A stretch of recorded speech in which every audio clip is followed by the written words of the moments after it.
O Irã se escala com ataques de lado a lado e os Estados Unidos posicionam navios de guerra.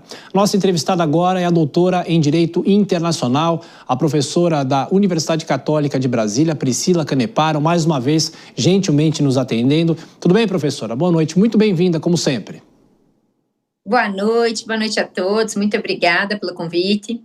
Bom, professora, nós já conversamos muito aqui na Jovem Pan sobre o conflito no Oriente Médio, outros conflitos como a guerra no leste europeu e o fundo político dessa nova crise que estamos acompanhando. Claro que Israel justifica esses ataques em relação aos locais em que o Irã estaria guardando armas, enfim, toda a questão nuclear nessa discussão.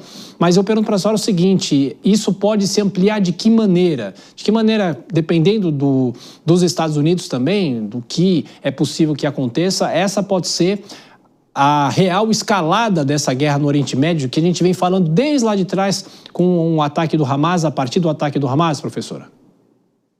Bom, esse é o momento que a gente chega a falar em guerra total, mas eu quero que os assinantes entendam que guerra total não significa uma guerra mundial, mas uma guerra que envolve a regionalidade do Oriente Médio. Então, a gente já supunha que um dia ia se chegar, sim, nesse momento em que Irã e Israel iriam se contra-atacar de maneira efetiva, porque existem rusgas entre os dois países desde que Israel foi criada lá em 1948, e a gente sabe que, a partir da Revolução Islâmica, em 1979, aconteceu, sim, um levante dentro da perspectiva do Irã contrário ao Estado de Israel. E aí a gente fala na estruturação, na institucionalidade do Estado de Israel mesmo. Só que dentro dessa premissa, nós precisamos entender alguns pontos aqui, que são pontos de supra-relevância para a gente ler o cenário atual. Primeiro ponto, no governo Trump 1, as rusgas com o Irã eram muito maiores do que a gente vê nesse momento. O Trump, deliberadamente, de forma muito surpresa, para nós que analisamos esse contexto, ele veio nesse segundo mandato tentar um diálogo com o Irã justamente para conter o avanço do programa nuclear iraniano. Só que aí acontece mais um parênteses que a gente precisa entender. O Irã não afirma que tem tecnologia nuclear para desenvolvimento de bomba atômica, mas sim que ele tem tecnologia nuclear para fins pacíficos, que é a geração de energia. E a gente volta um pouco no tempo, inclusive pensando que foi os Estados Unidos quem venderam o programa nuclear para o Irã, um programa chamado Átomos pela Paz, em 1953, e o Irã faz parte do Tratado de Não Proliferação Nuclear, lá da década de 60, e inclusive a agência da ONU para essas questões nucleares podem fazer, inclusive, visitas surpresas. O que Israel está afirmando, com veemência, é que existe a possibilidade do Irã enriquecer o urânio a ponto de se chegar até 9 ogivas nucleares, 9 bombas atômicas. A gente não sabe que tamanho está essa produção iraniana a ponto de se chegar no enriquecimento de urânio capaz de fazer uma bomba atômica. A gente sabe que ele tem a tecnologia, sim, mas a gente não sabe se de fato existe. Dentro dessa premissa, aí vem o segundo ponto. Eu acho que Israel não está tão preocupada com a capacidade nuclear do Irã, mas a ameaça que o Irã representa ao próprio Estado de Israel, em uma retroalimentação de grupos radicalizados que também fazem ataques ao Estado de Israel, porque a gente sabe que o Irã financia a Hezbollah, o Irã financia os Houthis, o Irã financia o Hamas, e, por conseguinte, toda essa estruturação faz com que nós tenhamos o quê? Faz com que nós tenhamos essa perspectiva de se ter uma problemática para o governo israelense em sua estrutura de Estado. Então, essa análise é muito complexa e aí chega o elemento Estados Unidos. O elemento Estados Unidos que a gente precisa observar são dois. Primeiro ponto, os Estados Unidos não vai abandonar Israel, tanto é verdade que continua mandando armas, falou que sabia previamente desse ataque de Israel ao Irã. Só que o segundo ponto é que, propugnando pelo diálogo, propugnando por um caráter negociador, o Trump não vai se envolver diretamente nesse conflito. Ele próprio já falou, por intermédio de seus assessores, que ele só vai intervir nesse conflito, ainda que tenha posicionado navios, se porventura o Irã atacar cidadãos estadunidenses, embaixadas dos Estados Unidos ou algum corpo militar que se encontra lá. Então, dentro dessa premissa, a gente precisa entender que existe sim uma perspectiva totalmente diferente nesse momento do que a gente tinha lá no Trump 1. Professora Priscila, na sequência, a pergunta da nossa comentarista Dora Kramer. Dora. Boa noite, professora. Então, que a minha pergunta era exatamente essa, sobre a disposição desse Trump 2 de fazer uma intervenção mais direta, uma intervenção mesmo, né? Vamos chamar assim, no sentido da palavra intervenção nessa guerra. Isso está condicionado, então, e isso é real, porque haverá, obviamente, uma cobrança em Israel para uma ajuda mais efetiva, tá certo? Agora, a senhora acredita que o Trump, presidente americano, vai se manter atrás dessa linha, digamos assim, dessa risca de giz, quer dizer, enquanto o Irã não atacar, não fizer um ataque que seja direcionado assim diretamente a alvos ou cidadãos americanos, ele não se envolve? Qual é o limite desse envolvimento? Bom, Dora, vamos entender que o Trump é imprevisível. Então, a gente sabe que, a depender do ânimo, a gente pode ter uma postura ou outra. Mas, lendo o cenário de uma forma bem pragmática, eu não acredito que o Trump colocará os Estados Unidos como epicentro desse conflito, ou seja, ele vai tomar o lado, vai tomar a frente de Israel na perspectiva de ser, né, o combatente do Irã. Eu não acredito nisso porque aí vem dois pontos. Primeiro ponto, porque existem outras forças que o Irã também pode acionar. A gente sabe que o mundo oriental, em uma perspectiva até... China existe uma diplomacia mais abrandada, mas, por exemplo, os próprios países árabes, a gente sabe que o Irã não é árabe, é persa, mas os próprios países árabes, Rússia, Índia, a gente não sabe como é que vai ser o posicionamento, China, em uma perspectiva econômica, vão acionar uma proteção para o Irã, a gente sabe disso. Tanto é verdade que a gente tem que rememorar que as big tech chinesas já não colocam mais o nome de Israel no mapa, não falando efetivamente que vão, né, enfim, apoiar essa destruição, essa propugnação de destruição pelo Irã, mas propugnando sim por existir um lado, primeiro ponto. E o segundo lado, que eu acho mais importante para o Trump, é o seguinte: ele quer uma estabilidade na região ou algo que ele consiga controlar, principalmente em relação ao Irã, porque isso traz prejuízo econômico para os Estados Unidos. O Irã controla, junto com o Omã, um estreito que é de suma importância para o comércio de petróleo internacional, que é o chamado Estreito de Hormuz. Esse Estreito de Hormuz, e com certeza a gente vai ouvir muito falar nele nos próximos dias, existe um controle quase que absoluto, por conta de ser mar territorial do Irã, dessa passagem de navios que extraem petróleo e vão levar para o resto do mundo. Como é que vai ficar o resto do mundo? A gente sabe que o comércio vai ser muito impactado, inclusive a gente já viu, porque o petróleo já aumentou, os barris de petróleo já aumentaram substancialmente o preço, em um dia apenas de conflito e de troca de ataques, mísseis entre Irã e entre Israel. E a gente sabe que para a China não é interessante, para os Estados Unidos não é interessante, porque se a economia cai, se a inflação aumenta, a popularidade, inclusive do Trump, fica mais baixo dentro do seu território. Então, eu não acho que o Trump está propugnando por uma forma justamente de, nesse momento, de fazer assumir, né, o fronte dessa batalha, mas sim que ele, entre aspas, autorizou o Netanyahu, sabendo que o Netanyahu ia atacar o Irã, justamente para pressionar o Irã a fazer um acordo com os Estados Unidos nesse final de semana. Professora Priscila, pergunta de Cristiano Vilela. Professora, boa noite. Professora, nós temos tido nos últimos tempos uma série de conflitos internacionais, conflitos que eventualmente se iniciam e não acabam de uma forma geral.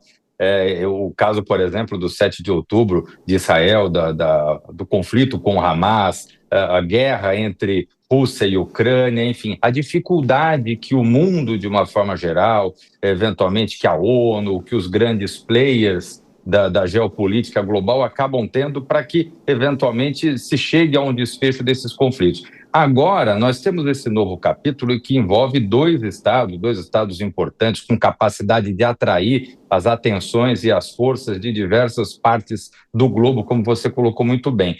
Mais uma vez, a gente está num contexto como esse, onde os atores que, em tese, ou que historicamente poderiam interferir nessa disputa, mais uma vez se veem alijados ou se veem sem condições de efetivamente fazer com que esse conflito não se inicie, não se escale ou que eventualmente chegue a um breve fim? Bom, a sua pergunta é cheia de camadas, né? Eu vou tentar destrinchar algumas delas para que a gente possa ler a big picture. A primeira delas é em relação aos organismos internacionais. Os organismos internacionais, como o próprio nome já fala, organizações internacionais são entre estados, elas não mandam nos estados, elas dependem de uma cooperação internacional em prol de objetivos comuns. Só que o que a gente observa é que quando vem regimes muito nacionalistas, eles se afastam dessas organizações internacionais e acabam tomando, por assim dizer, decisões a partir do seu epicentro, dos seus governos locais. Então, como é o caso do Trump, como é o caso do Netanyahu, e diferentemente vem a ser hoje o caso da China, que está procurando, por exemplo, a Organização Mundial do Comércio, está convocando reuniões dentro da Organização das Nações Unidas. Então, a gente tem uma quebra de paradigma muito forte, o que, por conseguinte, e com certeza o que você falou está correto, vai acabar havendo uma ruptura de poder em relação ao manejo desses conflitos internacionais por intermédio dessas organizações internacionais, já que Estados Unidos se afastou, já que Israel se afastou dessas organizações e outros países que também têm esses regimes nacionalistas voltando para dentro, acabam se afastando. Um segundo ponto é em relação a esses conflitos. Eu acho importantíssimo a gente entender que esses conflitos não se iniciam agora. Então, a Rússia versus Ucrânia não se iniciou em 2022. Palestina e Israel não se iniciou em 2023. Agora, efetivamente, Irã e Israel não se iniciou em 2025. A gente tem conflitos ou rusgas históricas que são barris de pólvora. E dentro dessa premissa, quando eclode um momento propício, como por exemplo foi o caso da Rússia, ela entender que ocorrera um momento propício, com a argumentação de ter um regime neonazista, com a retaguarda da China, uma retaguarda econômica super importante para possibilitar com que a Rússia invadisse a Ucrânia, vem a acontecer essa escalonação efetivamente de um conflito mais observável ou mais iminente na perspectiva que nós, sociedade internacional, começamos a analisar.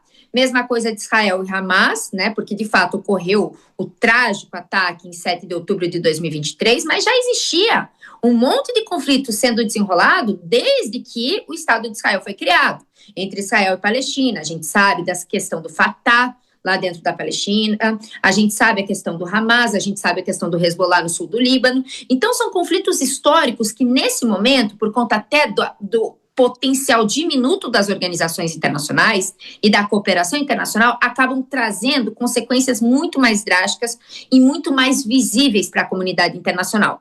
Só que nesse momento a gente chega no extremo, que é a guerra total do Oriente Médio, sim. A gente vai precisar de um acordo entre Israel e Irã, tá? Que é um ponto muito problemático, justamente por conta de existência de bombas nucleares em Israel e de existência de um grande poder militar no Irã. A gente não fala que existe, de fato, bombas atômicas, existe uma perspectiva da gente entender que tenha bombas atômicas, mas o poderio militar é o segundo maior exército, o segundo maior poderio militar da região. Então, existe um escalonamento da violência muito grande, capaz, sim, de colocar em risco a segurança internacional do mundo todo, não apenas da região. Mas, novamente, eu não acredito que vai escalonar a ponto de que os Estados Unidos entre e vire uma guerra nuclear. Ô, professora, a senhora tocou num ponto interessante da relação dos Estados Unidos com o Irã, dizendo que o Trump, no governo primeiro dele, a relação era pior e a relação agora não é tão mais estremecida. Mas se você puxar a história, Revolução Islâmica de 79, nos anos 80 a relação era muito conturbada, o governo, na época, o governo Reagan, tinha até um formato de lidar com isso, guerra Irã-Iraque, fornecendo inclusive armas para pessoas que eram contrárias ao governo do Irã. E eu pergunto para a senhora o seguinte, por que não há essa disposição dos Estados Unidos de entrarem de cabeça num conflito como esse? O governo americano não tem mais esse interesse, como talvez teria nos anos 80. Claro que a geopolítica é muito diferente daquela época para agora, mas é possível trazer para o nosso telespectador algum paralelo em relação a isso? Sim, com certeza. O custo é muito alto, né? E o custo, eu digo aqui, de vida, o custo militar e principalmente as consequências para o mundo. A gente fala que se houver uma terceira guerra mundial, a gente sequer saberá, porque de fato a utilização de guerras nucleares faz com que todos tenham essa perspectiva de acabar, seja por consequente, efetivamente, de onde irá afetar essa radiação, ou seja por consequência das alterações climáticas que vão, em decorrência dessas bombas, acontecer. E a gente sabe que existe um paralelo de forças aí no mundo muito importante entre Ocidente e Oriente. Ocidente aqui a gente fala em Estados Unidos e em Israel. Mas, em contrapartida, a gente sabe que outras potências também possuem bombas nucleares, como, por exemplo, Rússia, como, por exemplo, China. Eu não acredito que vai haver justamente essa utilização de bombas nucleares e seria inevitável os Estados Unidos ter que utilizar, se porventura o Irã tiver bombas e utilizar. E dentro dessa premissa não existe mais ambiente para essa questão, né? Porque vai acabar o mundo, essa é a grande realidade, né? Primeiro ponto, eu não acredito que isso vai acontecer nem pelo lado do Putin, nem pelo lado de Israel, nem pelo lado dos Estados Unidos e nem pelo lado do Irã. Uma segunda questão dentro dessa premissa para fazer o paralelo é que, olha só, em 2015, o Obama tentou fazer uma coalizão internacional, que era o Plano de Ação Global, para tentar conter o avanço do programa nuclear iraniano, que era justamente formado por Estados Unidos, por China, por Rússia, por França, por Reino Unido e por Alemanha. Só que em 2017, isso é super importante a gente entender, não foi o Irã que abandonou esse plano de ação global, foi o Trump. O Trump saiu, tirou os Estados Unidos e falou, eu não quero mais controlar, eu sei, né, pelas minhas premissas que o Irã tem bomba atômica, não quero mais diálogo. E a gente esquece, porque foi um pouquinho no momento pré-pandêmico, que em janeiro de 2020 aconteceu algo catastrófico na região, que foi justamente um ataque do Irã em bases militares no Iraque e, por consequência, houve uma resposta dos Estados Unidos muito forte, que a gente também chegou a cogitar que poderia eclodir uma terceira guerra mundial. A postura do Trump era uma postura de intolerância com o Irã. Nesse momento, ele deu um prazo, a gente sabe que é muito dura a postura do Trump, mas ele está tentando diálogo, deu prazo de 60 dias para o Irã, né, se manifestar em relação à possibilidade de um acordo, mas ele está tentando dialogar. Então, essas posturas vão mudando justamente por entender, primeiro, que o Trump vem numa premissa nova, né, também de entender que ele tem outros focos e ele veio com uma postura muito mais conciliadora, só ver a questão da Rússia e da Ucrânia, né, não vem a abraçar toda a causa ucraniana, e agora ele também vem tentar uma postura mais conciliadora, porque ele é um negociador nato. Isso que a gente tem que entender, o Trump é. Só que nesse momento, nessa governança segunda dele, ele emerge muito mais negociador do que na primeira governança. Na primeira governança, ele tinha que provar, inclusive dentro do Partido Republicano, que ele tinha competência para governar. Agora ele não precisa, porque ele tem o apoio majoritário do Congresso dos Estados Unidos até ano que vem, pelo menos. Ele tem o apoio supremo da Suprema Corte e ele tem o apoio também da maioria do Partido Republicano. Então ele pode mostrar sua verdadeira faceta, que gostemos ou não, é um negociador. E ele vai tentar negociar com o Irã em uma perspectiva muito mais difusa, na premissa de não apenas atacar. Tem um lado que é Israel, mas vamos tentar negociar. Professor, nosso tempo vai terminando, mas eu queria passar uma informação antes de fazer uma última questão para a senhora. O aeroporto de Mehrabad, na capital do Irã, amanheceu nesse sábado já, lá sábado, dia 14, envolto em chamas e em uma densa coluna de fumaça, segundo constatou um jornalista da AFP, enquanto a imprensa local informava sobre uma explosão naquela região. A agência de notícias iraniana, ISNA, publicou um vídeo em que é possível ver colunas de fumaça emanando da área do aeroporto na zona oeste de Teherã. A agência MER reportou, inclusive, uma explosão no local. Professora, é possível, claro, com base nessas informações, ainda são informações preliminares, que há uma possibilidade de se atingir locais civis. Isso, apesar de todo o avanço tecnológico, já há relatos de pessoas civis e locais civis que foram atingidos. E aí não tem o que se fazer, não é? Aí temos a escalada da guerra e a morte de civis, pessoas envolvidas nesse conflito. De que forma isso traz mais drama para essa situação que a gente está acompanhando? Não adianta, toda guerra tem o custo civil, é o custo humanitário que a gente fala, né? E esse custo é o mais difícil da gente lidar, porque não são as pessoas que estão em guerra, são os governos que estão em guerra. E acaba que a população civil paga o pato. Só que dentro dessa premissa a gente precisa observar, a partir do momento que começa a se atacar a população civil, como Israel fez em Teherã, porque Teherã não está no epicentro de bases militares e nem do desenvolvimento do programa nuclear iraniano, a partir do momento que nós temos o ataque à infraestrutura também de um Estado, nós já temos a configuração de crime de agressão, que é um crime internacional, e dos crimes de guerra, uma violação à Convenção de Genebra de 1949. Em contrapartida também, o Irã dando a resposta, ele tem o direito de responder porque é uma resposta à agressão armada estrangeira. Porém, ele não pode atacar alvos civis. E o que a gente observou é que, nessas últimas horas, o Irã vem atacar justamente bairros inteiros de Tel Aviv, bairros de sociedade civil, de pessoas que não participam desse poderio militar estratégico de Israel. E aí a gente tem, né, um chumbo cruzado que vai por consecutir em ambos cometendo crimes de guerra e também crimes de agressão, segundo a previsão do Tribunal Penal Internacional. E essa escalada é muito perigosa, porque o que eu vejo nesse momento é que os estados estão medindo força. Justamente o Irã medindo força para ver o que consegue passar no domo de ferro de Israel, que é justamente a proteção contra drones, fazer interceptação de tudo que vem no espaço aéreo israelense, conseguiu de fato nesse último ataque, e também, né, o Israel tentando ver o que consegue fazer para atingir, para desestruturar o regime iraniano e principalmente, né, o programa nuclear e as bases militares iranianas. Então, nesse momento, a gente vê uma troca de poderio, por assim dizer, militar, que está afetando civis. E isso é um problema, porque, de fato, nós não podemos, em uma guerra, entender que afetar civis, que as perdas humanas são algo banalizado, porque, inclusive, em guerras, nós temos regras, e essas regras precisam ser respeitadas. Só que aí a gente volta ao ponto central do início da nossa conversa. Precisam ser respeitadas se nós tivermos instituições fortes no plano internacional. Quando os estados deixam de acreditar nas organizações internacionais, a gente vira um estado de anarquia, uma sociedade internacional anárquica, que acaba cada um por si, fazendo todo e qualquer tipo de ataque, e acaba sobrando, obviamente, para a população civil. Então a gente tem que repensar no papel desses estados e principalmente da força que nós damos para as organizações internacionais. Professora doutora Priscila Caneparo, de Direito Internacional, mais uma vez, obrigado pela gentileza, pela atenção, por nos esclarecer o que estamos acompanhando nesta sexta-feira e o que teremos pela frente nos próximos dias. Muito obrigado.